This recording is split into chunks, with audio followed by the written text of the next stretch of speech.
Sunday satsang, June 29, 2025. We start with Bhakti Rasmita Sindhu class. We're on verse 170. 170, I don't know what verse. 175. Okay. So we're talking about different devotional principles in chapter 2 of Bhakti Rasmita Sindhu. The 45th principle is Smriti, which means remembering. Somehow or other, connecting the mind with Krishna is called remembrance. So it gives examples from different shastras of people remembering. 46th principle is meditation. It's called dhyana. It's one of the steps in yoga also, dhyana, yoga ladder. So he says meditation means to contemplate with absorption on Krishna's form, qualities, pastimes, and seva. Rup Gun Krita Seva. There's a footnote here that says meditation means skillful contemplation. Okay. So that's what we try to do. We're trying to meditate on Radha Krishna's pastimes every day. He gives examples of meditating on Krishna's form and his qualities. And he talks about meditating on pastimes. And so he talks about meditating on seva. This is very interesting, because sometimes people, devotees ask about thinking about my seva, is that also bhakti? So how to perfect my seva? And of course it's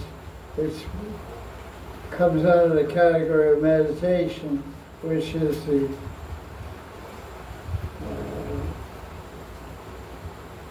46 of 64 limbs of devotion. The 46th one is dhyanam. Rup dhyanam, guna dhyanam, krita dhyanam, and seva dhyanam. So to meditate on your seva, say you're a cook, you cook offerings for Krishna in the temple. So to meditate on your seva, read cookbooks and go on net and YouTube, see recipes. That's all part of meditation on seva. You can attain perfection bhakti just by meditating on your seva. Seva dhyanam. Manasa upacharena. Upachara means items that you collect in your mind and you offer. And Jiva Goswami cites the example of the South Indian Brahmin who cooked sweet rice in his mind. Everyone knows about that one. He cooked sweet rice in his mind, mental fire, mental pot, mental milk, mental rice, mental sugar.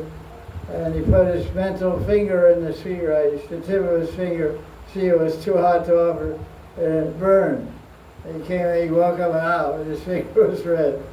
So he kind of crossed planes there.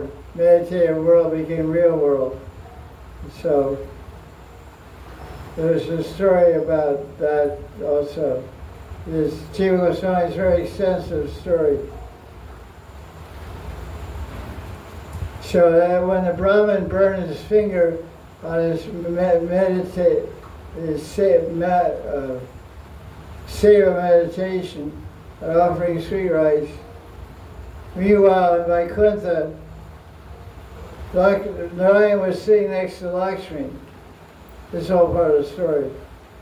And Narayan started laughing. Because the Brahmin burned his finger. And Lakshmi said, what are you laughing at? Imagine you're sitting with your husband, and you start, ah. So, what's so funny? You laughing at me? No, not this time. Usually. But no, I don't laugh at you. What are you laughing at? What's the joke? Oh, you know, this guy, this Brahmin's meditating, offering sweet rice. He was so wanting to make sure it wasn't too hot, and his finger burned. So I'm laughing because he feels real unhappy that he the sweet rice too hot to offer. So then Vishnu came with Garuda airplane and brought the Brahmin to Vaikuntha and showed Lakshmi the burned thumb of the Brahmin. I didn't know that part of the story. The whole thing is here now. It's commentary, Jiva Goswami, on chapter 2 of Nectar of Bhakti Rasamrita, verse 182, commentary, Jiva Goswami. So by that Manasik Dhyan, meditating on Seva in his mind, that Brahman got mukti, Saloki mukti, and went to Vaikuntha to directly serve Narayan and learn how to properly make sweet rice for Lakshmi. How to not make it too hot. So 47th limb of Bhakti is Dasyam. Dasyam means being a servant. That's all.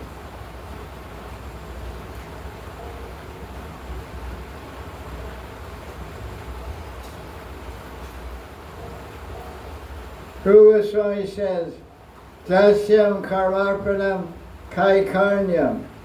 Jiva Goswami comments, Rupa Goswami describes Dasyam as kaikarnya, because kaikarnya means kinkar. Kinkar means a menial servant. This is Dasyam. So now the mood of Dasyam is the menial servant. Like the Guru says, clean the toilets, clean the bathroom, you say, I'm a Brahmin, I can't do that. Because that's what happens when people come from Brahmin background, they join ISKCON. And they come and tell us, say, why don't you clean the bathroom? And they say, I can't do that, it's against my caste. So then the temple commander throws him out of the temple. He said, look, you clean the bathrooms, we get lost. Here, everyone's das on the das. Okay. So one should identify oneself as a menial servant of Krishna. That's the idea of dasya.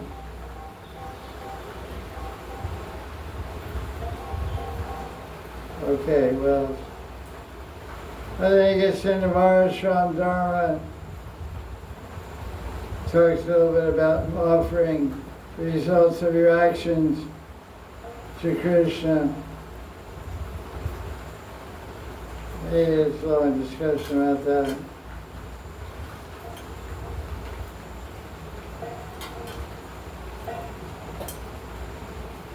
He said one should always maintain the desire in the mind to do seva.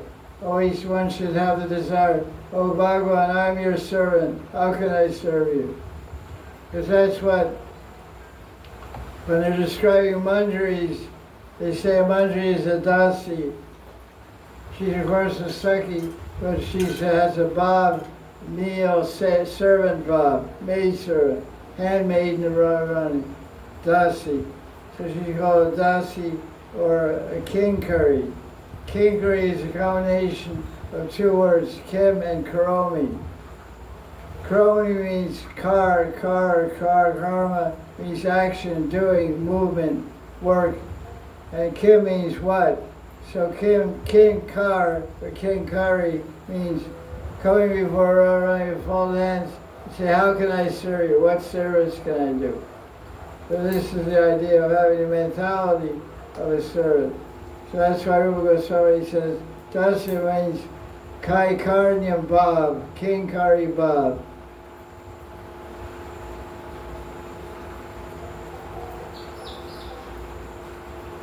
And having the desire for a service. Then he talks about Sakyam, the 48th principle of Sakyam, means friendship. And there's two types of friendship. Trust and being friendly. That's interesting. I don't know what that means, but doesn't elaborate on it. Cordial? Being cordial, maybe? Trust, what's it say here? Vishwasa mitra vritti sakyam dvividam iritam. Vishwas. Mitra means being friendly. Vishwas means faith. Vishwas, like you say, Vishwas, means faith, having faith, Shraddha, faith, is Vishwas. So, in other words, he's saying trust means you have faith in your friend. You can count on your friend. You have an expression in America, a friend in need is a friend indeed. So you can always call on your friend, if you have one. So our friend is Gopal. Hey, Gopal. We always call on him because we can count on him. He'll always be there for us. So then he describes the example of trust. And this is a prayer, it's interesting. This particular prayer, it comes from Mahabharata, but it's in the Pancha Pradeep Puja manual for ISKCON as a puja, what do you call it? Shama Prarthana, prayers of forgiveness. After you do puja, you're supposed to chant prayers to beg forgiveness for offenses. So one is Mantrainam Kriyainam Bhaktiinam Janardana Yapujitam Mahadevam Paripadam Danastray. Whatever puja I've done, Lord, without proper mantra, without proper procedure, rules, regulations, please let that be acceptable to you. So another prayer is here describing this idea of Sakyam, and there's a Lima Bhakti from Mahabharata. This is Pratikya Tava Govinda Name Bhaktya Pranashati Iti Samsriti Pradam Samdarahamyam. This is a prayer that you chant after your puja to get forgiven from offenses.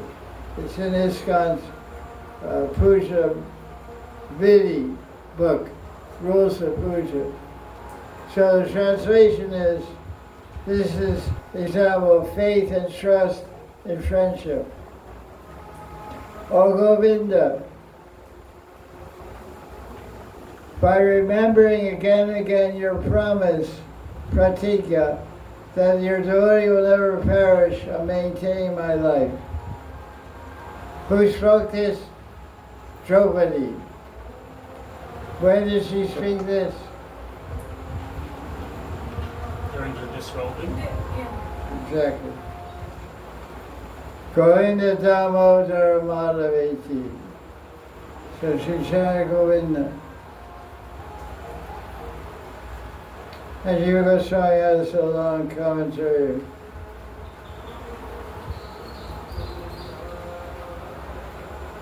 Says that by chanting this prayer, Draupadi captured Krishna in her heart.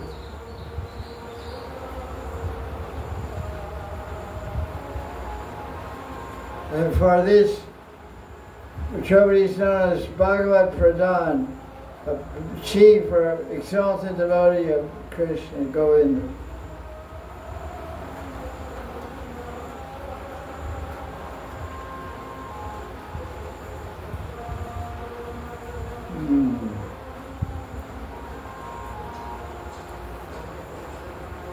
Nice weather. Rain, nice humidity, cool temperature, breeze.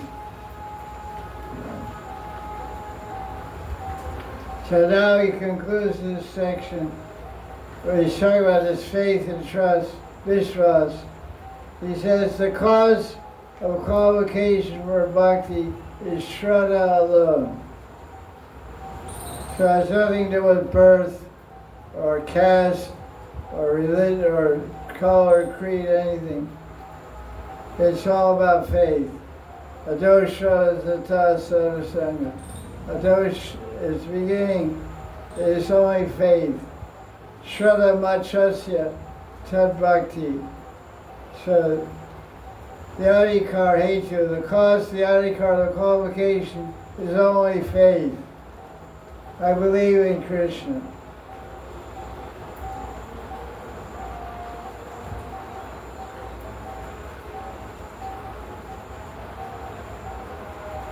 Jiva Goswami says Shraddha is the first stage of faith and Vishwas is the later stage. So I don't know much about Sanskrit.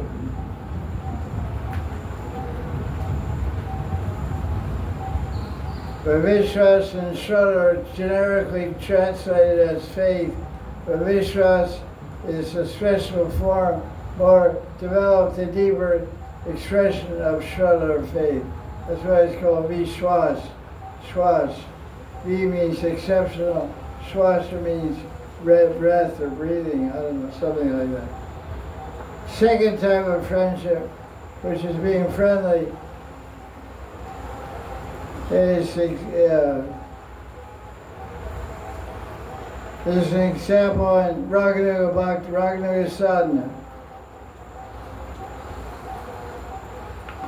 Where this is friendship with Krishna, where a devotee of Raganuga Bhakti treats Krishna like a human being, not God. What's that verse in Chaitanya Charitamrita? Mara Putra, Mara Saka, Mara Pranapati. So the Vishwasis, they think Krishna is my son, Mara Putra. He's my friend, he's my Lord, he's my lover. They don't think he's God, they don't think he's Vishnu, creator, controller, anything absolute true. They just think he's my Lokabandhu, he's my worldly friend, he's my Lokabandhu. So that's the idea of friendship in Rag Bhakti. But he says in verse 193, Rupa Goswami says, feelings of friendship with Krishna are cultivated in Rag Bhakti and Vaidhi Bhakti.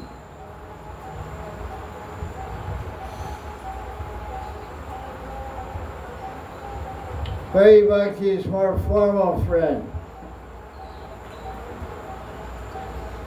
Like a formal friend, you serve the sweets. But informal friend, you eat the sweet and then you give it to your friend. You say, this is really good, take it. That's informal. That's Rag Marg. But in Vaidhi Marg, you say, oh, please eat these sweets, they're very good. You give them a plate. But you take it like, it's good, try it. You ever do that? Yeah, that's real friendship. There's no difference between my mouth and your mouth. I'll make it better for you. I'll make it tastier. Like it's about how sweet before Sugadev spoke it. Yes, but not so much. We're sweet, but not as sweet. Because a mango is sweet, but when a parrot bites into it, shuk means parrot, it becomes sweeter. So if your friend bites the sweet and gives it to you, it becomes sweeter. Why is it sweeter? Because of love. Why? Because of love. Right.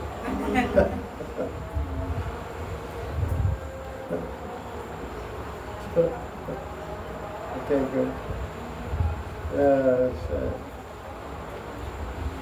I don't know what's going on. I've been evading, I'm offering this self. So it's going through the Bhakti, it goes to Shodha Kirtanam Vishnu Swaram Vandanam Dasyam Sangavandanam Vedinam.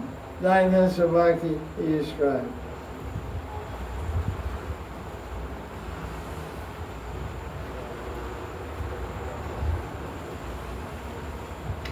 Friendship and off this verse 198. Friendship with Krishna and offering the self and the body are rare because of the difficulty of executing during the state of sadhana.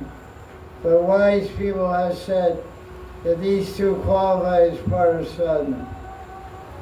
Pure Atmanavedana is seen in Bali Maharaj, who gave everything he had to Krishna. So what's the difference between Sharanapati and Abhinaveda?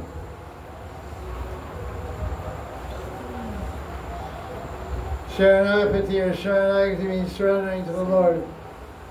Abhinaveda means surrendering to the Lord.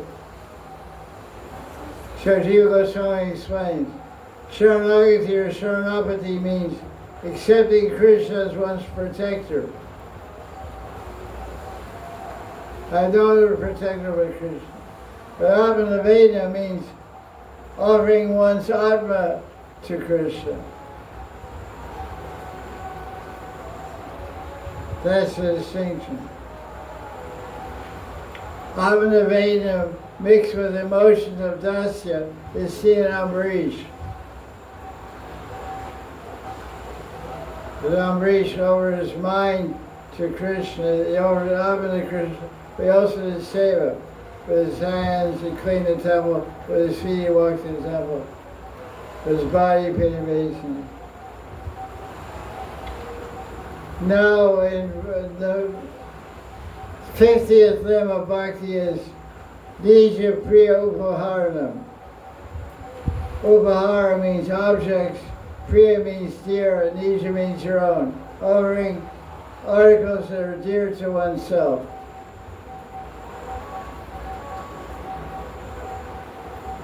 Whatever is most desired by one within the material world, and whatever is most dear, should offer that to Krishna.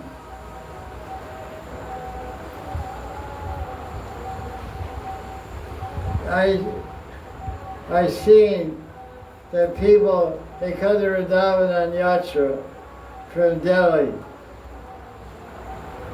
And because I was in Radha temple, and I saw when the in charge of the temple, Mahan would open the box and count the money. And he would fill out all these rotten bills, all these worn out bills, cut in half, taped together, all these useless bills. And Maharaj said, people that keep all the good notes for themselves to spend on themselves and their wives. And the ones that are rotten, the store owners won't take, they put in the donation box over to Krishna. So it's no good if I try over to the store, they say it's ripped, corners ripped off it, it's taped together, I won't take it, it's not good. It's not, has no value. So why do like this to Krishna? So what's Krishna going to do when you die? You're so cheap, I have a good place for you. You're in worse shape than the bills, so. Yeah. So that's not offering the best. Like one time I asked somebody, what, asked you to bring 5,000 50 rupee notes or something? Yeah, Kartik, I asked her to bring me 5,000 new notes from Delhi for Kartik.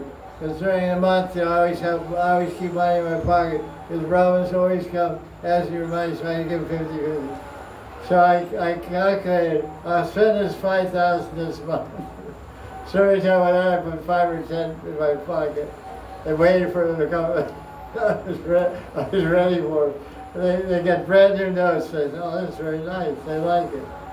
So this is an example of this principle number 50, offering the best thing you can to Krishna and his devotees. Generally we see people try to do that. They try to offer the best whatever they can find when they're serving Guru or Krishna. The best food, the best articles, the best clothing, etc. Like one of my friends who was a guru, he had a rich person, devout disciple in Los Angeles. And for his birthday, he offered him a 450 SCL Mercedes. 4-door, dark blue Mercedes car. It cost about $100,000 US. And the Guru said, I appreciate your bow, but I can't accept this. You keep it. So the guy kept it. The Guru started it, so he became Guru Prasad. But he never drove it. He told me the story. So that's good, a good disciple. That's a costly car. Nice car. But the Guru didn't accept it. But that's the idea, offer the best thing you can for the pleasure of Krishna.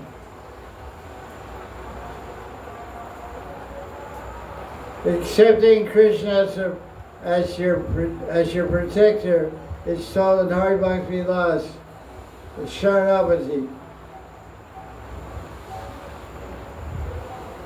One who says, "Oh Krishna, I am yours,"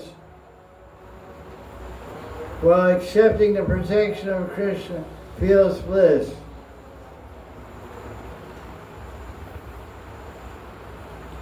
And the Sringa Purana, Nisringa says, anyone who takes shelter of me and says, Deva Deva, I have taken you as my protector, I will always deliver them from suffering.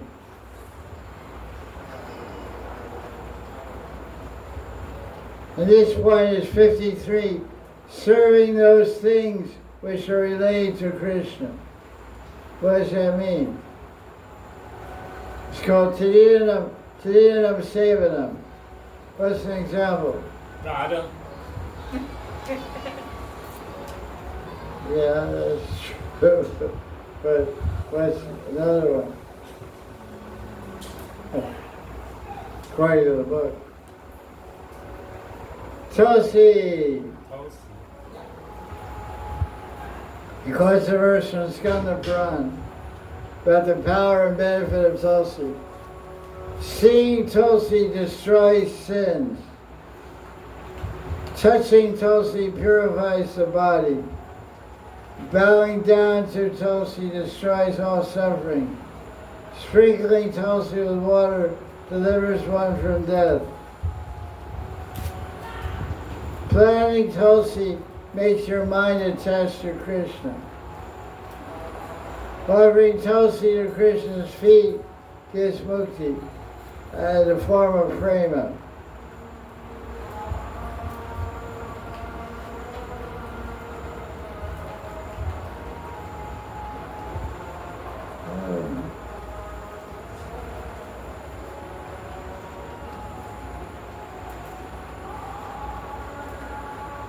It doesn't say prema, but the Sanskrit says vimukti, okay, vimukti. Vimukti follows up. It gives the fruit of a special mukti. So a special mukti, vimukti, means prema. That's an interesting twist of translation. Shiva Goswami's commentary is there, that's why the translator translated it. Shiva Goswami says, Vimukti means special liberation, means prema bhakti. So Tulsi gives prema bhakti. Another verse glorifying Tulsi. Skanda Puran. One who does these every day, 9 things, or sometimes, lives with Krishna forever. Vasanti Hari Griye. Vasanti Hari Griye. You go live in the house of Hari. You see Tulsi, touch Tulsi, meditate Tulsi, glorify Tulsi, over basins, over prayer store, plant Tulsi, serve Tulsi, worship Tulsi. Okay. Who does that? Raise your hand. Everybody. This Tulsi means bhakta. Prabhupada was once visiting a temple in ISKCON in America, and the Tulsi was growing very nicely. It was winter time. It was very cold, and the tulsi was growing in a greenhouse, with a glass house that magnified the sun. And some lady was in charge of tulsi. And it probably went inside the house, which was really strange because he never did that before. He was walking around the temple. He said, "What's that?" They said, "Tulsi house." I want to go there. So he walked in, and he saw, she's growing very nicely. He said, the health, you can measure the devotee's devotion by how healthy Tulsi is. If Tulsi is healthy, that means the devotee is taking care of Tulsi, has good bhakti. So, that girl that took care, that Dasi that took care of Tulsi was pretty inspired. Prabhupada knew how to inspire his devotees. I think he said Tulsi is the barometer of bhakti. Barometer is a meter which measures humidity. How much humidity is in the air is measured by an instrument called barometer. So it's a measuring instrument. So the health of Tulsi measures the health of your bhakti lata. Tulsi is a bhakti lata. She's a Sakhi also, of course. Krishna's Sneha Adik Sakhi. She has more love for Krishna than Radharani. That's why she doesn't get Radharani's remnants. When Krishna's remnants come from Nandagram, Radharani shares with her Sakhis. Then Radharani's remnants are shared with the mantris. But before she gives her remnants to the Sakhis, she takes some remnants of Krishna and sets it aside. She said, "Give this to Tulsi." Because Tulsi eats the remnants of Krishna. Not Radharani, because she's Krishna's Sneha. Krishna's remnants come. Tadisha takes them from Nandagram. Tadisha is also Krishna's Sneha. She has more affection for Krishna than Radharani. So she takes Krishna's remnants, puts some aside for her, and makes the rest in the offering, and she sends her with the mantri to Nandagram, or to Barsana. Then Radharani gets that, and she takes some of Krishna's remnants, puts it aside, tells the Sakhi, "Give this to Vrindadevi." And then she shares with all the Sakhis. Then the mantris collect all the remnants to the Sakhi, Shashmi Visharga. And Radharani then eat. It's a pecking order. It goes from Pra, down nine Mahaprasad. First, the Didi Mahaplate goes to sannyasi. And then the peons get it. I remember when it's one temple, they would do offering. They bring the tray into the kitchen and transfer it to a transfer tray. So there would be ma rice and dal and sabji and all different divisions in a transfer tray. So I would come late for Mahaprasad because I had seva. And when I got there in the transfer tray, there was never any sabji, never any puris, never any samosas, never any sweets. All there was some rice, dal, some rice and dal. So we would, even that was mostly gone, but there was some left. I would never see anything else. If you get there 5 minutes late,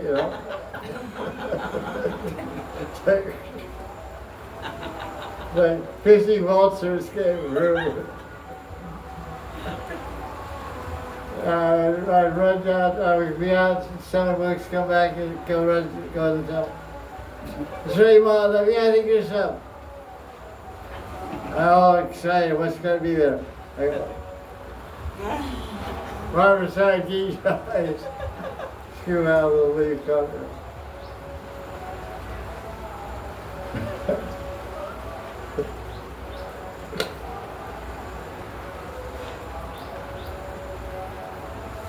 Okay, 54th Seva, Shastrasya.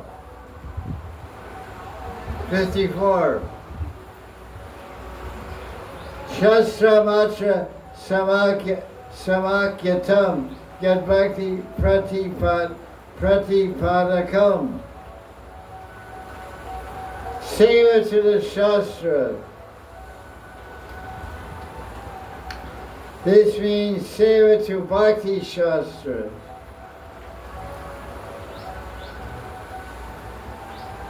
They course verse in Skanda Puran. The Supreme Bhagavan Narayan himself lives in the house where Vaishnava scriptures are kept. That's pretty good.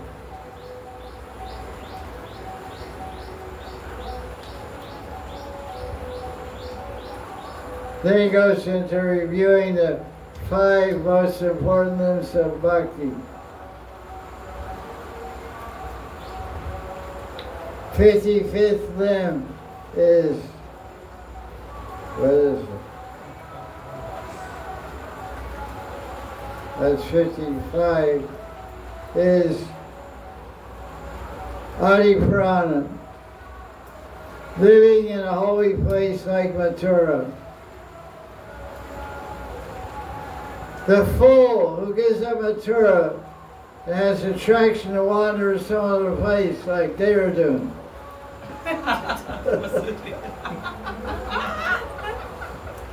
You went there last week.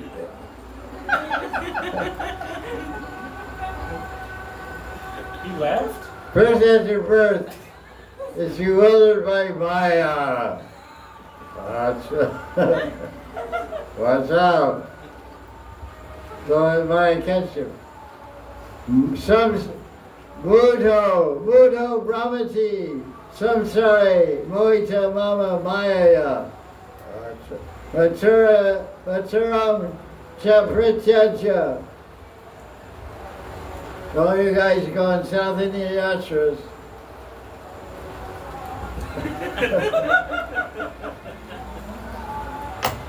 You're in trouble.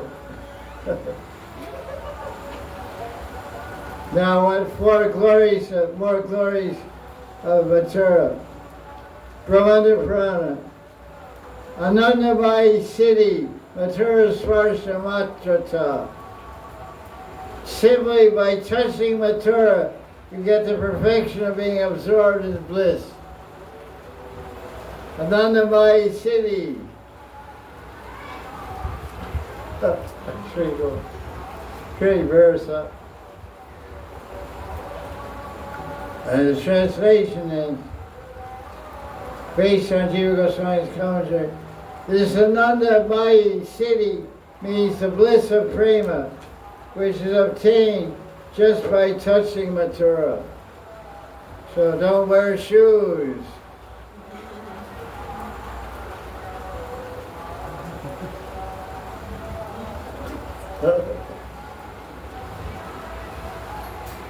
Barefoot and fancy free. Jiva Goswami's commentary. Parananda Mai, highest bliss, indicates one of the symptoms of prema. Jiva Goswami's commentary. Ananda is a great verse. Ananda Mai city, Mathura Svarsha Matrata. Matra means little bit. What does matra mean? Just by doing that. Only. Just by this. Only a touch.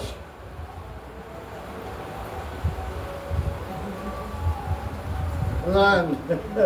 Get praying. So get your feet out there and touch the land.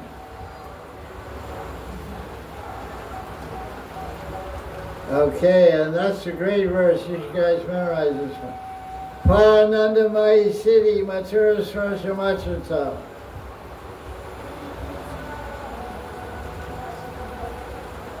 Oh, there's more about More stuff about Mathura. Prekshita Gata. If you get on the Taj Express in Delhi and go to Agra and look out the window, you say, what's all that stuff out there? So I said, that's Vrindavan. That's Mathura. You get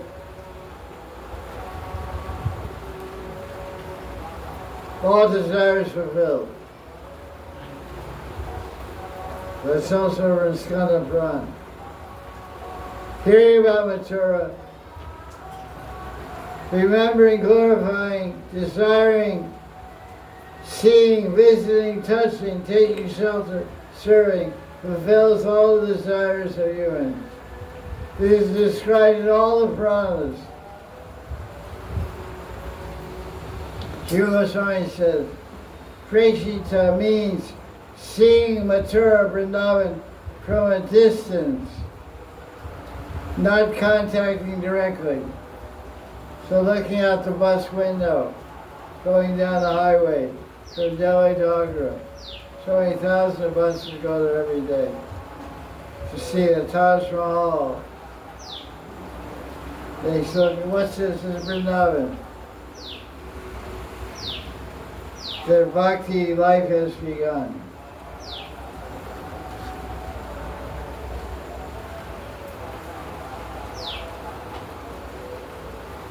Oh, it's Jiva Goswami says, the items in this list fulfill the desires of one with successively increasing power. Thus, serving Mathura is the most powerful. So that's the last in the list. The next to last is living, taking shelter, living in Mathura. It's very powerful, and then the next, more powerful than that, is serving Mathura. By writing about it, by speaking about it, by publishing books about it, appreciating Vrindavan, Radha and Mahima Madhuri, Radha Krishna pastime to Radha, serving Vrindavan. That's the second limb of Panchanga Bhakti. We'll continue more next week. Serving Vaishnavas, Deity Puja, Nam Sankirtan.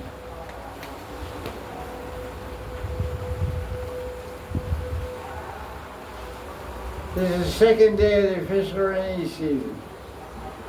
And the calendar says, Varsharitu Aramba. It started 2 days ago. Right? On schedule.